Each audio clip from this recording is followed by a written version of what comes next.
वैकसिक मानसशास्त्र पेपरमधील आपण आज तिसरा टॉपिक बघायचा आहे. टॉपिकचं नाव आहे किशोरावस्था म्हणजेच ॲडोलेसन्स. यातला जो पहिला मुद्दा आहे तो म्हणजे ओळखीचा, म्हणजे मी कोण आहे त्यालाच आपण स्वसंकल्पना असं म्हणतो. त्याचसोबत आपल्याला स्वआदर देखील इथं बघायचा आहे. तर पहिल्यांदा आपण प्रस्तावना बघू. बाल्यावस्था आणि प्रौढावस्था या दोन अवस्थांदरम्यानची वैकसिक स्थिती म्हणजेच किशोरावस्था. म्हणजे किशोरावस्था हा कालखंड जो आहे हा बाल्यावस्था आणि प्रौढावस्था यांच्यामधला जो कालखंड आहे त्यालाच किशोरावस्था म्हटलं जातं. या अवस्थेची सुरुवात व शेवट हा टीनेजसोबत होतो. आता ज्याला किशोरावस्थेलाच टीन एज असं म्हटलं जातं. आता टीन एज म्हणजे कुठलं एज तर 13 to 19. 13 to 19 आलं लक्षात. हा प्रत्येक वर्षाच्या पुढं टीन असा शब्द येतो आहे आणि त्यामुळे त्याला टीन एज असं देखील म्हटलं जातं. 13, 14, 15, 16, 17, 18 आणि 19 आलं लक्षात. त्यामुळं हा जो कालखंड आहे 13 to 19चा हा कालखंड म्हणजेच किशोरावस्थेचा कालखंड होय. किशोरावस्था ही संक्रमणाची स्थिती आहे. किशोरावस्थेची गणना ना लहानांमध्ये होते ना मोठ्यांमध्ये. म्हणजे ही जी किशोरावस्थेतली जी मुलं असतात ही एकदम लहान पण नसतात आणि एकदम मोठी पण झालेली नसतात. आणि त्यामुळं हा जो कालखंड आहे हा संक्रमणाचा किंवा वादळी कालखंड आहे असं म्हटलं जातं. एकंदरीत किशोरावस्थेचा कालावधी हा शारीरिक व मानसिक वाढ आणि बदलाचा कालावधी आहे. आणि याच अवस्थेमध्ये मग शारीरिक बदल होत असतात, मानसिक बदल हे झपाट्याने झालेले असतात. आणि त्यामुळं मुलांच्यामध्ये हा कालखंड स्वतःला समजून घेण्याचा, त्याचबरोबरीनं स्वतःमधील जे बदल आहेत ते बदल समजून घेण्याचा आणि त्या पद्धतीनं स्वतःचा विकास करून घेण्याचा हा कालखंड आहे. आणि त्यामुळं हा कालखंड थोडा वादळी कालखंड आहे असं मानलं जातं. तर यातला जो पहिला मुद्दा आहे तो आपल्याला इथं बघायचा आहे. 3.1 ओळख म्हणजेच आयडेंटिटी. मी कोण आहे. 13 वर्षाच्या मुलाला किती दबावाचा सामना करावा लागतो याची कल्पनाच करता येणार नाही. त्यांचे दिसणे, वागणे, योग्य कपडे परिधान करणे याविषयी त्यांची व त्यांच्या मित्रांच्या कल्पना भिन्न भिन्न असतात. पालकांच्या अपेक्षा तर या दोहोहून भिन्न असतात. परिणामी आपण कोण आहोत याविषयीचा संभ्रम या मुलांच्यामध्ये निर्माण होतो. म्हणजे जिथं ज्या अपेक्षा आहेत की स्वतःबद्दलच्या असणाऱ्या अपेक्षा म्हणजे मी कोण आहे, त्याचबरोबरीनं त्याच्या मित्रांच्या किंवा इतर व्यक्तींच्या, त्याचबरोबरीनं पालकांच्या अपेक्षा त्याच्याविषयीच्या, तर ह्या सगळ्या अपेक्षा ज्या आहेत ह्या अपेक्षा भिन्न भिन्न असल्यामुळं त्या मुलामध्ये संभ्रमाची अवस्था निर्माण होते. या 13 वर्षाच्या मुलाला आपल्या जीवनामध्ये अथवा समाजामध्ये नवीन ओळख प्रस्थापित करत असताना त्यांची स्वआकलनाविषयीची स्पष्टता दिसून येते. किशोरावस्थेमध्ये मी कोण आहे, या विश्वात माझे स्थान काय आहे यासारखे प्रश्न अग्रक्रमाने निर्माण होतात. म्हणजे या किशोरावस्थेमध्येच मी कोण आहे, ओळख जी आहे स्वतःची ती मिळवण्यासाठी किंवा ती ओळख त्याचा शोध घेण्यासाठी ही मुलं जी आहेत ही प्रयत्न करताना आपल्याला दिसतात. म्हणजेच मी कोण आहे आणि या जगामध्ये माझं स्थान नेमकं काय आहे तर हे शोधण्याचा प्रयत्न ही मुलं करतात. किशोरावस्थेमध्ये ओळखीविषयीचे मुद्दे का इतके महत्त्वपूर्ण बनतात याचे एक महत्त्वाचे कारण त्यांच्या बौद्धिक क्षमतांमध्ये वाढ होणं हे आहे. आलं लक्षात. म्हणजेच या मुलांची बौद्धिक क्षमता इथं आता वाढलेली असते आणि त्यामुळं या मुलांना असे प्रश्न जे आहेत ते निर्माण होतात की बाबा मी कोण आहे, माझी ओळख नेमकी काय आहे आणि ह्या जगामध्ये माझं स्थान नेमकं काय आहे. तर असे जे प्रश्न आहेत हे प्रश्न त्यांच्या बौद्धिक क्षमतेच्या वाढीमुळं त्यांना निर्माण होतात असं संशोधकांना वाटतं. आपण एक स्वतंत्र व्यक्ती आहोत, इतरांहून वेगळे आहोत, इतरांवर आपले अस्तित्व जे आहे ते अस्तित्व वेगळे आहे याची त्यांना जाणीव होते. किशोरावस्थेदरम्यान घडणाऱ्या नाटकीय म्हणजे एकदम ट्रान्सफॉर्मेशनल जे बदल आहेत आलं लक्षात, हे बदल त्यांच्यात शारीरिक बदलांमुळे ते आपल्या शरीराप्रती व इतरांच्या वर्तनाप्रती सजग होतात. आलं लक्षात. यांच्या ह्या किशोरावस्थेमध्ये शारीरिक बदल जे आहेत ते शारीरिक बदल मोठ्या प्रमाणात होत असतात. याच वयात ज्यांना आपण म्हणतो की मुलं वयात आलीत तर याच वयात मुलं वयात येतात आणि मग वयात आल्यानंतर त्यांच्यामध्ये जे शारीरिक बदल होतात तर त्या शारीरिक बदलांप्रती ही मुलं स्वतः जागरूक झालेली असतात. एकंदरीतच त्यांच्या स्व ओळखीबाबत तसेच स्वसंकल्पना आणि स्वआदर यामध्ये लक्षणीय बदल घडून येतात.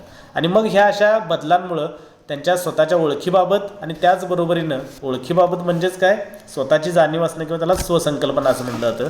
तर स्वसंकल्पना आणि स्वआदर यामध्ये बदल झालेले आपल्याला बघायला मिळतात. त्यातला पहिला आपण मुद्दा बघू, स्वसंकल्पना. स्वसंकल्पना आणि स्व आदर. ह्या स्वसंकल्पना आणि स्व आदराबाबत की आपण कोण आहोत आणि आपल्याला स्वतःविषयी काय वाटते, आपण कोण आहोत आणि आपल्याला स्वतःविषयी काय वाटते यासारखे प्रश्न या किशोरावस्थेदरम्यान निर्माण होतात. आणि आपण कोण आहोत हा जो प्रश्न आहे हा स्वसंकल्पनेशी संबंधित आहे आणि आपल्याला स्वतःविषयी काय वाटतं आलं लक्षात. म्हणजे आपण स्वतःबाबत समाधानी आहोत का, आनंदी आहोत का, आलं लक्षात. तर ह्याही जी संकल्पना ही स्वआदराची संकल्पना दर्शवते. तर यातली पहिली संकल्पना बघूया आपण की स्वसंकल्पना म्हणजे मी कोण आहे किंवा मी कसा आहे. प्रियाला तिची स्वतःची ओळख करून द्यायला सांगितली असता ती स्वतःविषयी सांगते की इतर व्यक्ती मला निवांत, जास्त काळजी न करणारी समजतात, परंतु प्रत्यक्षात मात्र मी नेहमी चिंताग्रस्त व भावनिक असते असे ती सांगते. म्हणजे या प्रियाबाबत इतरांना वेगळंच वाटतं आणि तिला स्वतःला वेगळंच वाटतं असं आपल्याला दिसतं. म्हणजे जिथं स्वसंकल्पना जी आहे ती स्वसंकल्पना प्रियाची थोडी वेगळी आहे इतर समजतात त्यापेक्षा. इतरांच्या तिच्याविषयीच्या दृष्टिकोनाहून आपला स्वतःचा दृष्टिकोन वेगळा करणं हे प्रियाच्या किशोरावस्थेमधील प्रगतीचे द्योतक आहे. आणि मग इतरांचा आपल्याबद्दलचा दृष्टिकोन आणि स्वतःबद्दलचा दृष्टिकोन यामध्ये भिन्नता निर्माण करणं किंवा यामध्ये वेगळेपणा करणं, तर ही प्रियाच्या किशोरावस्थेमधील प्रगतीचं द्योतक मानलेलं आहे. लहानपणी मात्र प्रिया प्रदर्शित करीत असणारी गुणविशेषही तिच्या व इतरांच्या स्वतःविषयीच्या गुणविशेषामध्ये भेद करणारे नव्हते. म्हणजे लहानपणी मात्र इतरांचा जो दृष्टिकोन होता प्रियाबाबतचा तो लहान प्रिया असताना तो योग्य होता, तो बरोबर होता. पण जशी प्रिया मोठी झालेली आहे, किशोरावस्थेमध्ये गेलेली आहे, तसं तिचा स्वतःविषयीचा दृष्टिकोन जो आहे तो बदललेला आहे असं आपल्याला म्हणता येईल. तथापि हा भेद करण्यात किशोर सक्षम असतात. आपण कोण आहोत हे स्पष्ट करण्याकरता ते स्वतः आणि इतरांच्या दृष्टिकोनाचा अंगीकार करतात. म्हणजे हे जे किशोरावस्थेमधली जी मुलं असतात ही मुलं आपण नेमकं कोण आहोत हे स्पष्ट करण्यासाठी स्वतःचा दृष्टिकोन आणि इतरांचा दृष्टिकोन याचाही ते वापर करतात आणि या वापरातून नेमकं आपण स्वतः कोण आहोत हे शोधण्याचा प्रयत्न करतात. आपण कोण आहोत याविषयीचे वाढते आकलन स्पष्ट करणारा हा विस्तृत दृष्टिकोन किशोरावस्थेचा एक पैलू आहे. म्हणजे स्वतःबाबतचं स्वआकलन जे आहे किंवा स्वसंकल्पना निर्मितीचा हा जो कालखंड आहे तो हा किशोरावस्थेचा एक पैलू आहे. म्हणजे ह्या किशोरावस्थेमध्येच स्वसंकल्पनेची निर्मिती विकसित होते असं आपल्याला म्हणता येईल. ते स्वचे अनेकविध पैलू पाहू शकतात. याचबरोबर त्यांचा स्वविषयक हा दृष्टिकोन अधिक सुसंघटित आणि सुसंगत बनतो. ते स्वकडे मानसशास्त्रीय दृष्टीने पाहू लागतात. म्हणजे इथं त्यांचा जो स्वविकास झालेला असतो हा स्वविकास हा मानसशास्त्रीय दृष्टीच्या अंगानं अधिक व्हायला लागतो. परिणामी गुणवैशिष्ट्यांना ठोस रूपात न पाहता अमूर्त रूपात पाहू लागतात. आणि मग ही जी मुलं आहेत ही मुलं ही मानसशास्त्रीय दृष्टिकोनातून स्वतःचा विचार करायला लागतात आणि मग त्यांचे जी गुणवैशिष्ट्ये असतात त्या गुणवैशिष्ट्यांना ते ठोस रूपात न पाहता अमूर्त रूप देण्याचा प्रयत्न करतात. म्हणजे मूर्त रूपात न पाहता अमूर्त रूपात पाहू लागतात. उदाहरणार्थ लहान मुलांच्या तुलनेत किशोर स्वतःला आपल्या विचारधारणेच्या रूपात स्पष्ट करू इच्छितात. म्हणजे ही जी मुलं आहेत किशोरावस्थेतील मुलं ही त्यांची स्वतःची विचारसरणी आता कशी बनलेली आहे त्या विचारसरणीला अनुसरून ते स्वतःची ओळख करून देताना दिसतात. म्हणजे उदाहरणार्थ काय की जसं की मी पर्यावरणवादी आहे, मी अहिंसक आहे, आलं लक्षात, मी सत्यवादी आहे. तर अशी जी ओळख आहे ही ओळख कशी आहे, ही अमूर्त ओळख आहे आणि ही मानसशास्त्रीय ओळख आहे असं आपल्याला म्हणता येईल. या उलट मी अधिक गतीने धावू शकतो ही जी शारीरिक गुणवैशिष्ट्य आहेत ही शारीरिक गुणवैशिष्ट्य स्पष्ट करणारा जो विचार आहे तो विचार इथं मागं पडलेला असतो. हा विचार बाल्यावस्थेमध्ये असतो पण किशोरावस्थेमध्ये मानसिक वैशिष्ट्यांनी स्वतःची ओळख जी आहे ती ओळख करून देण्याचा प्रयत्न ही मुलं करतात. या बहुआयामी स्वसंकल्पनाविषयक विस्तृत दृष्टिकोनास संमिश्र प्रतिक्रिया मिळतात. विशेषतः पूर्व किशोरावस्थेमध्ये किशोरांना व्यक्तिमत्वाच्या अनेकांगी पैलूंच्या परिणामी समस्यांची निर्मिती होते. म्हणजे पूर्व किशोरावस्थेमध्ये किशोरांना व्यक्तिमत्वाच्या वेगवेगळ्या जे घटक आहेत त्या संदर्भातल्या अनेक समस्या निर्माण होतात. या अवस्थेमध्ये किशोरांना स्वतःकडे विशिष्ट पद्धतीने पाहावायचे असते. जसे मी समाजशील आहे आणि मला लोकांमध्ये राहावयास आवडते. त्यांचे वर्तन जेव्हा त्यांच्या या विचाराशी विसंगत असते तेव्हा ते चिंताग्रस्त बनतात. म्हणजे काय की इथं ही जी मुलं आहेत पूर्व किशोरावस्थेमधली ही विशिष्ट रूपानं स्वतःकडं पाहतात किंवा विशिष्ट पद्धतीनं स्वतःकडं पाहतात. जसे की मी समाजशील आहे, म्हणजे मी समाजशील आहे आणि मला लोकांमध्ये राहायला आवडतं. पण प्रत्यक्षात जर त्यांच्याकडनं हे वर्तन घडलं नाही, त्यांना वाटतंय की मी समाजशील आहे, मला लोकांमध्ये राहायला आवडतं, पण प्रत्यक्षात हे जर मुलांना त्या लोकांमध्ये राहता येत नसेल किंवा ती राहत नसतील, प्रत्यक्षात त्यांच्या वर्तनामधून ते दिसत नसेल, तर मग मुलं मात्र ही चिंताग्रस्त बनतात. उदाहरणार्थ, जरी मी समाजशील असलो तरीही मला माझ्या मित्रांसमवेत राहता येत नाही, मला एकटे राहायचे आहे. किशोरावस्थेच्या या विचारांनाच काय की चिंताग्रस्तता असं म्हणलेलं आहे, की जी चिंताग्रस्तता त्यांच्यामध्ये निर्माण होते, की त्यांना समाजशील त्यांना वाटतं आहे आपण आहोत, पण त्यांना स्वतःच्या मित्रांसोबत राहता येत नाही, त्यांना एकटं राहायचं आहे. आणि मग त्यांच्या वर्तनामधून ज्यावेळेला त्यांचं हे व्यक्तिमत्व दिसत नाही त्यावेळी त्यांच्यामध्ये चिंता निर्माण होते. किशोरावस्थेच्या शेवटी मात्र विभिन्न परिस्थिती, विभिन्न भावना आणि वर्तनाची निर्मिती होते, याची जाणीव किशोरांना होते. आणि मग किशोरावस्थेच्या शेवटी मात्र वेगवेगळी परिस्थिती निर्माण होते, वेगवेगळ्या भावना निर्माण होतात आणि वर्तनाची निर्मिती देखील भिन्न असते आणि याची जाणीव ह्या किशोरांना असते. यानंतर दुसरा मुद्दा आपण बघू, सुआदर. सुआदर म्हणजेच काय, मी सांगितलं की आपण जसं आहोत तसं आपण आपल्याला आवडतो की नाही, तर हा जो प्रश्न आहे तर तो सुआदराशी संबंधित आहे. आपण कोण आहोत आणि आपण जसे आहोत तसे आपल्याला आवडतो का, या दोन भिन्न गोष्टी आहेत. जरी किशोरांना आपण कोण आहोत म्हणजे स्वसंकल्पनेचं आकलन वाढत असलं तरी देखील त्यांच्या या ज्ञानाच्या परिणामस्वरूपी ते स्वतःला आवडतात, म्हणजेच सुआदर, याविषयीची खात्री देता येत नाही. म्हणजेच काय की ह्या किशोरांना स्वतःची जाणीव झालेली असते किंवा स्वआकलन त्यांचं वाढलेलं असतं. हे जरी खरं असलं तरी देखील त्यांचा स्वआदर वाढला आहे का नाही किंवा स्वआदर कसा आहे हे मात्र आपल्याला स्वसंकल्पनेवरून सांगता येत नाही. वस्तुतः त्यांचे स्वतःविषयीचे वाढते आकलन त्यांना स्वतःला पूर्ण रूपात पाहावयास मदत करतात. या त्यांच्या स्वसंवेदनाच्या परिणामस्वरूपी स्वआदराची समज विकसित होते. आणि मग स्वआकलनाचा विकास झाल्यानंतरच किंवा स्वसंकल्पनेचा विकास झाल्यानंतर मग हळूहळू त्यांच्यामध्ये स्वआदराची जी समज आहे ती समज निर्माण व्हायला लागते. या बोधात्मक सुधारणेच्या परिणामस्वरूपी किशोरांना स्वचे विविध पैलूंमध्ये भेद करण्याची संधी मिळते. परिणामी स्वच्या पैलूंचे भिन्न पद्धतीने मूल्यमापन करण्याची संधी त्यांना प्राप्त होते. म्हणजे आता स्वसंकल्पना किंवा स्व जे आहेत तर ते स्व हे वेगवेगळे आहेत, भिन्न भिन्न प्रकारचे स्व असतात. म्हणजे शारीरिक स्व वेगळा असतो, सामाजिक स्व वेगळा असतो, बौद्धिक स्व वेगळा असतो. लक्षात म्हणजेच काय की आपण विशिष्ट क्षेत्रामध्ये आपल्याला आपल्याबद्दलची किती जाणीव आहे, किती माहिती आहे, किती आकलन आहे, हे वेगवेगळ्या क्षेत्रांमधलं असू शकतं. आणि मग ह्या जे स्वचे वेगवेगळे पैलू आहेत यांचे मूल्यमापन करण्याची संधी या किशोरावस्थेच्या कालखंडामध्ये मिळते. उदाहरणार्थ, एखाद्या किशोरामध्ये शैक्षणिक निष्पादन विषयक स्व हा उच्च आहे. एखाद्या किशोरामध्ये शैक्षणिक निष्पादन विषयकचा जो स्व आहे म्हणजे शैक्षणिक स्व हा उच्च प्रकारचा असू शकतो. तथापि इतरांशी असणाऱ्या नातेसंबंधाविषयीचा स्वआदर जो आहे स्वआदर हा निम्न पातळीचा असू शकतो. लक्षात, एखाद्या किशोरामध्ये शैक्षणिक विषयक स्वआदर जो आहे तो स्वआदर उच्च असू शकतो. या उलट इतरांशी असणाऱ्या नातेसंबंधाविषयीचा स्वआदर जो आहे तो स्वआदर निम्न किंवा कमी पातळीचा असू शकतो. मला मी आवडतो का, मला माझ्यामधील कोणत्या गोष्टी काही गोष्टी आवडतात, जसे मी उत्तम श्रोता आहे किंवा ऐकणार आहे. म्हणजे ज्यावेळेला आपण स्वतःला प्रश्न विचारतो की मला मी आवडतो का, तर या प्रश्नाचं उत्तर आपण बऱ्यापैकी सगळेच जण काय देऊ शकतात की मला माझ्यामधील काही गोष्टी आवडतात.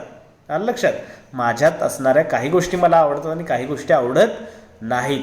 आता आवडणाऱ्या गोष्टी कुठल्या आहेत, तर जसं की मी उत्तम श्रोता अथवा ऐकणारा आहे, मी चांगला मित्र आहे. तथापि मला माझ्या नकारात्मक बाजू आहेत, जसं की माझं शैक्षणिक संपादन उत्तम नाही, म्हणजे मी शैक्षणिक क्षेत्रामध्ये थोडं कमी आहे. माझ्याविषयीची सर्वोत्तम गोष्ट म्हणजे मी एक चांगला आणि निष्ठावान मित्र आहे. आणि मग माझ्यातील सगळ्यात महत्त्वाची किंवा सर्वोत्तम गोष्ट कुठली आहे की मी एक चांगला निष्ठावान मित्र आहे.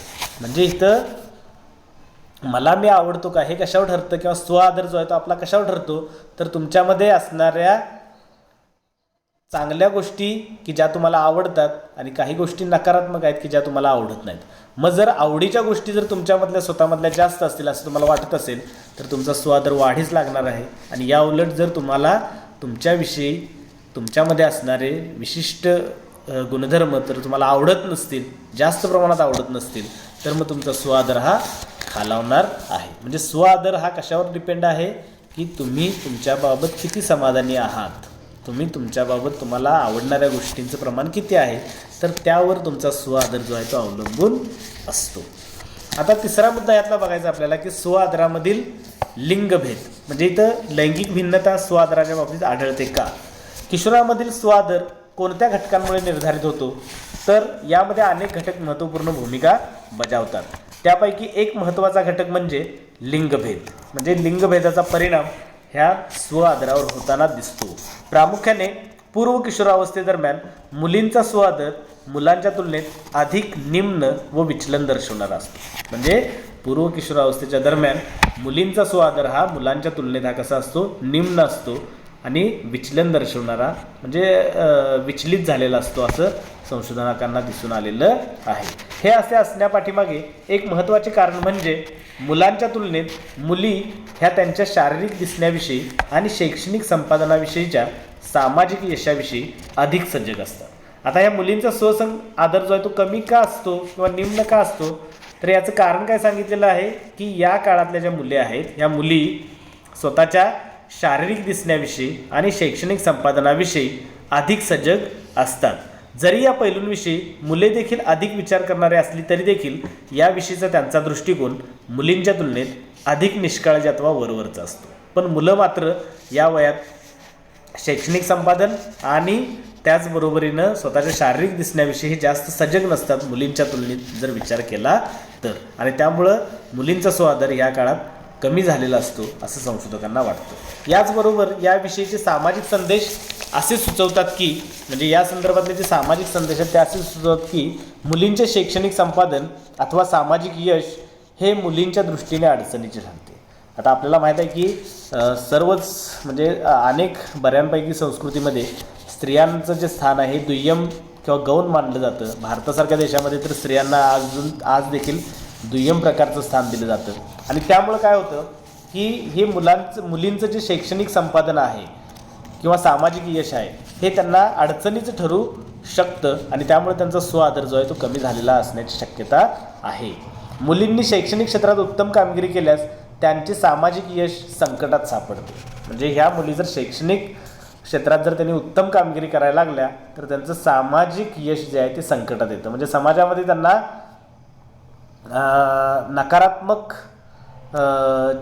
नकारात्मक वर्तन आहे त्यांच्याबाबत ते घडण्याची शक्यता ही असते. म्हणजेच त्यांचं सामाजिक यश संकटात येण्याची शक्यता असते. परिणामी मुलांच्या तुलनेत मुलींचा स्वआदर हा अधिक नाजूक अथवा कमकुवत असतो. सर्वसाधारणपणे किशोरवयीन मुलींच्या तुलनेत मुलांचा स्वआदर हा उच्च असतो. तथापि मुलांमध्ये विचलनता दर्शवणारे अनेक घटक असतात. आता मुलींच्या तुलनेत मुलांचा स्वआदर हा उच्च असतो, पण मुलांमध्ये देखील स्वआदराबाबत विचलन किंवा वेगळेपणा बघायला आपल्याला मिळतो आणि त्यामध्ये अनेक घटकांची भूमिका असते. उदाहरणार्थ समाजाची लिंग अपेक्षा विषयक साचेबद्धतेमुळे मुलांना स्वतःविषयी अधिक विश्वासू, कणखर आणि निर्भय बनावे लागते. आणि मग मुलांना इथं काय की मुलांच्याकडनं समाजाच्या अपेक्षा ज्या ह्या असतात वेगळ्या असतात आणि त्यामुळे मुलांना विश्वासू, कणखर आणि निर्भय बनावं लागतं. मुलांनाही अडथळ्यांचा सामना करावा लागतो. जसे त्यांना आवडणाऱ्या मुलींनी नकार देणे यामुळे ते दुःखी बनतात व स्वतः सक्षम समजतात. म्हणजे या काळातली जी मुलं आहेत ह्या मुलांना देखील अनेक अडथळे निर्माण होतात स्वआदराच्या बाबतीत. जसं की त्या मुलाला एखादी मुलगी आवडत असेल आणि त्या मुलीनं जर त्याला नकार दिला तर त्या नकार देण्यामुळं त्या मुलाला वाटतं की बाबा आपण अक्षम आहोत, म्हणजे आपल्यामध्ये ती क्षमता नाही आणि ते दुःखी बनतात आणि यातून मग त्यांचा स्वआदर कमी व्हायला लागतो. स्वआदराच्या कमतरतेपाठीमागे सर्वात महत्त्वाचे कारण म्हणून स्वतःच्या पालकांच्या शिक्षकांच्या शैक्षणिक अपेक्षांची पूर्ती करण्यामधील अक्षमतेकडे पाहिले जाते. आलं लक्षात? म्हणजे ह्या काळामधले स्वआदरा कमी असण्याचं जे कारण आहे सर्वात महत्त्वाचं ते कारण काय आहे की इथं, कारण हा कालखंड हा शैक्षणिक कालखंड आहे, शिक्षण घेण्याचा कालखंड आहे. ह्या अवस्थेतली जी सगळी मुलं आहेत ही विद्यार्थी दशेमध्ये असतात किंवा विद्यार्थ्याची भूमिका पार पाडत असतात. आणि मग विद्यार्थी म्हणून भूमिका पार पाडत असताना त्यांच्या स्वतःच्या पालकांच्या आणि शिक्षकांच्या शैक्षणिक ज्या अपेक्षा आहेत ह्या शैक्षणिक अपेक्षांची जर ती पूर्ती मुलं करू शकत नसतील, पूर्तता करू शकत नसतील, तर मग त्यांचा स्वादर जो आहे तो स्वादर कमी होण्याची शक्यताही जास्त वाढते. परिणामी समाजाच्या अपेक्षा आणि दबाव हा शैक्षणिक संपादनामध्ये महत्त्वाची भूमिका बजावतो. म्हणजेच काय, समाजाच्या अपेक्षा ज्या आहेत त्या समाजाच्या अपेक्षा आणि दबाव याचा जो परिणाम आहे हा मुलांच्या शैक्षणिक संपादनावर होतो आणि शैक्षणिक संपादनाचा परिणाम हा स्वादरावर होतो असं आपल्याला म्हणता येईल. त्यानंतर शेवटचा यातला जो मुद्दा आहे तो म्हणजे स्वादरामधील सामाजिक आर्थिक दर्जा आणि वांशिक भेद. म्हणजे स्वादरामध्ये किंवा स्वआदरावर सामाजिक आर्थिक दर्जाचा आणि वांशिक भेदाचा काय प्रभाव पडतो का ते आपल्याला इथं बघायचं आहे. स्वआदरावर सामाजिक आर्थिक दर्जा आणि वंश यांचा प्रभाव पडत असतो. उच्च सामाजिक आर्थिक दर्जाचा मध्य व उत्तर किशोरांच्या स्वआदरावर प्रभाव पडतो आणि ज्यांचा सामाजिक आर्थिक दर्जा उच्च असतो त्यांचा स्वादर देखील उच्च असतो असं आपल्याला बघायला मिळेल. व्यक्तीचा सामाजिक आर्थिक दर्जा विशेषतः चांगले कपडे लत्ते, राहणीमान यांच्यामुळे स्वादरामध्ये वाढ होते किंवा वृद्धी होते. स्वादरामध्ये जाती आणि वांशिकता यांची भूमिकासुद्धा महत्त्वाची ठरते. आता जात हा जो घटक आहे तो फक्त भारताच्या दृष्टीने आपल्याला बघायचा आहे आणि वांशिकता हा जो भेद आहे किंवा वंश हा घटक जो आहे हा आपल्याला आंतरराष्ट्रीय किंवा सर्वच देशांमध्ये सर्व संस्कृतीमध्ये बघायला मिळतो. अल्पसंख्याक दर्जाच्या परिणामस्वरूपी निम्न स्वादराची निर्मिती होते. म्हणजे जे अल्पसंख्याक समूहातील लोक आहेत त्यांच्यामध्ये स्वादर जो आहे तो निम्न प्रकारचा असतो किंवा कमी प्रकारचा असतो असे संशोधनाचे निष्कर्ष सुचवतात. उदाहरणार्थ आफ्रिकन अमेरिकन आणि हिस्पॅनिक वंशाच्या व्यक्तींमध्ये इतर व्यक्तींच्या तुलनेत म्हणजे इतर वंशांच्या व्यक्तीच्या तुलनेत निम्न स्वादर दिसून आलेला आहे. आफ्रिकन अमेरिकन आणि हिस्पॅनिक वंशाचे जे लोक आहेत या लोकांमध्ये इतर वंशाच्या लोकांच्या तुलनेत स्वादराची पातळी ही कमी आहे किंवा निम्न आहे. समाजामध्ये त्यांच्याविषयी पूर्वग्रहित अभिवृत्ती. मग आता हा स्वादर का कमी आहे या समाजातील लोकांच्यामध्ये किंवा या वंशाच्या लोकांमध्ये, तर त्याचं कारण पण पुढे दिलेलं आहे की समाजामध्ये या लोकांविषयीची पूर्वग्रह दूषित अभिवृत्ती आहे. त्यामुळे त्यांना नाकारले जाणे आणि त्यांच्याविषयी नावडीची भावना व्यक्त केली जाणे आणि ह्या सगळ्या गोष्टींमुळे त्यांचा स्वादर हा निम्न असतो. सध्याच्या संशोधनामधून मात्र यापेक्षा वेगळे निष्कर्ष प्राप्त झाल्याचे दिसून आले आहे. आता हे वेगळे निष्कर्ष आताच्या काळात का दिसून आलेले आहेत या पाठीमागचं महत्त्वाचं कारण म्हणजे आफ्रिकन अमेरिकन समुदायाच्या सामाजिक चळवळी होत. आणि मग ह्या आफ्रिकन अमेरिकन लोकांनी तिथल्या देशांमध्ये म्हणजे अमेरिकेसारख्या देशांमध्ये सामाजिक चळवळी केलेल्या आहेत आणि सामाजिक चळवळीचा परिणाम म्हणून त्यांना देखील समानतेची वागणूक किंवा समान वागणूक आता मिळत चाललेली आहे. आपल्या जातीच्या ओळखीविषयीची तीव्र भावना ही उच्च स्वादराच्या पातळीशी निगडीत असल्याचे दिसून आलेले आहे. म्हणजे स्वतःच्या जातीची ओळख जी आहे ती जातीच्या ओळखीची तीव्र भावना जी आहे ती ओळखीची तीव्र भावनामुळं त्यांचा स्वादर देखील आता उच्च झालेला आहे असं देखील संशोधकांना दिसून आलेलं आहे. विभिन्न वांशिक समुदायामधील किशोरांमध्ये सारख्या पातळीच्या स्वादरापाठीमागील आणखी एक महत्त्वाचे कारण म्हणजे किशोर आपल्या आयुष्यात प्रगती करण्याकरता उपयुक्त ठरणाऱ्या निवडी व प्राधान्यक्रमांना अधिक महत्त्व देतो. म्हणजे आता आपण वांशिक भिन्नता बघितली पण अनेक वंशातील जी किशोरवयीन मुलं आहेत या किशोरवयीन मुलांचा स्वादर हा समान किंवा सारखाच का आढळतो, तर याचं देखील कारण संशोधकांनी शोधलेलं आहे. याचं कारण म्हणजे ही किशोरवयीन जी मुलं आहेत ही किशोरवयीन मुलं आपल्या आयुष्यात प्रगती करण्याकरता उपयुक्त ठरणाऱ्या निवडी व प्राधान्यक्रमांना अधिक महत्त्व देतो. म्हणजे या काळातली जी मुलं आहेत ही मुलं स्वतःच्या आवडीनिवडी जपण्याचा प्रयत्न करतात आणि त्यांना जास्त महत्त्व देतात, सर्वच वंशाचे किंवा सर्वच जातीचे मुलं. आणि त्यामुळे त्यांच्यामध्ये स्वादराविषयक समानता किंवा सारखेपणा दिसून येतो. आफ्रिकन अमेरिकन किशोर हे आपणास समाधान वाटेल आणि स्वादरामध्ये वृद्धी होईल या गोष्टींकडे अधिक लक्ष केंद्रित करतात. आलं लक्षात. म्हणजे आफ्रिकन अमेरिकन जी मुलं आहेत ही मुलं किंवा सर्वच वंशाची जी मुलं आहेत ही मुलं आपल्याला काय महत्त्वाचं वाटतं किंवा आपल्याला समाधान कशातनं मिळतं, आपल्याला आनंद कशातनं मिळतो, तर याचाच ते नेहमी प्रयत्न करत असतात. आणि मग या गोष्टींमुळे त्यांचा स्वादर वाढीस लागतो. आणि एकंदरीत आपल्याला असं म्हणता येईल की विभिन्न संस्कृतीमधले विभिन्न वंशाचे जरी मुलं असतील तरी देखील त्यांचं स्वादराची पातळी जी असते ती सारखी किंवा समान आपल्याला बघायला मिळते.